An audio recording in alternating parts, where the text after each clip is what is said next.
So the next step is really about the salespeople that we work with. And what I found with those people is they all had the right intention. Most of them really wanted to do a great job for their people that they were serving. They wanted to help them purchase the things that were good for them.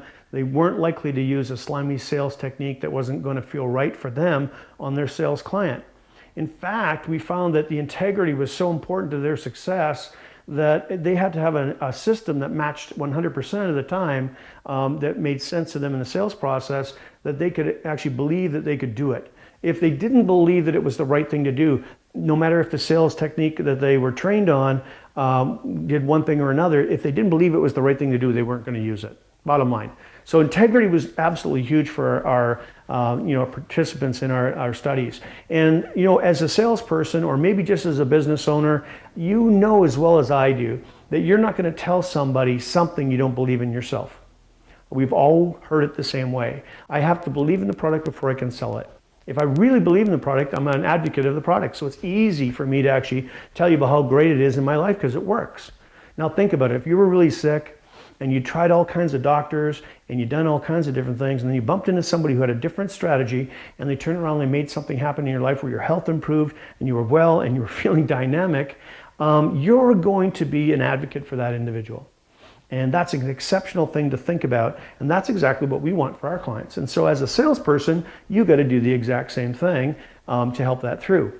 And if you're not in integrity with yourself, you're going to put up a lot of internal resistance and you're not going to move through the sales process with that client. You're only going to do what's feeling right and what you know to be right. Now we have a few things about that we've learned as well. We found that most of our salespeople don't want to push a client. And they know that they don't like to be pushed in the sales process from another person that's a salesperson when they're the buyer, and they hate that feeling, so they don't want to do it to their other client. That creates problems, of course. And so we've figured this whole thing out where it's not really talking about so much the pushing as it is the building of the tension, which I'll explain a lot more when I'm talking to you about buyers.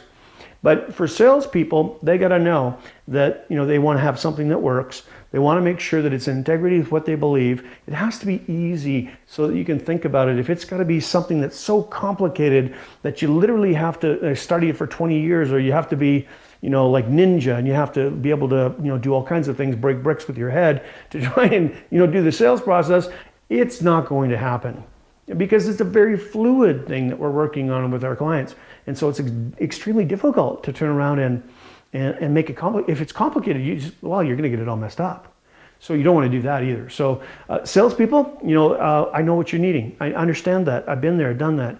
And the thing that's important is that, you got to have a sales process that's there. And that's what we're talking about. When we get the clients that we've got right now, that get into a place where we show them what we're doing, that really matches their integrity, it's effortless and easy. Matter of fact, it's so interesting because one of the things that happens is most sales training programs, the kind you go and you take the session for a couple days or whatever, you enroll, and maybe you take in 12 weekly sessions. But what usually happens is when you're using the system and you're in the system itself, your sales will improve. You use that 1 or 2 points, you'll improve. But when you get back to the office, it goes up on the shelf and it stays there. And that's just not going to work. So what happens is we always see that little bump in people's performance, and then they level back to where they were before. That's been something that's been plaguing the sales industry forever and a day. What we've noticed with our sales program is the exact opposite. We get people to a good level of accomplishment in the program, and then organically it continues on for the next 3 to 6 months until they finally get it right to the tail end. That's super exciting. Well, we're going to talk about that in the way that I'm going to describe in our last video about how we make our system work, because you know what? If it's going to be something that's so easy to use, you're going to use it, and especially if it's working and you can remember it, it's wonderful. And so we're going to teach you how that works.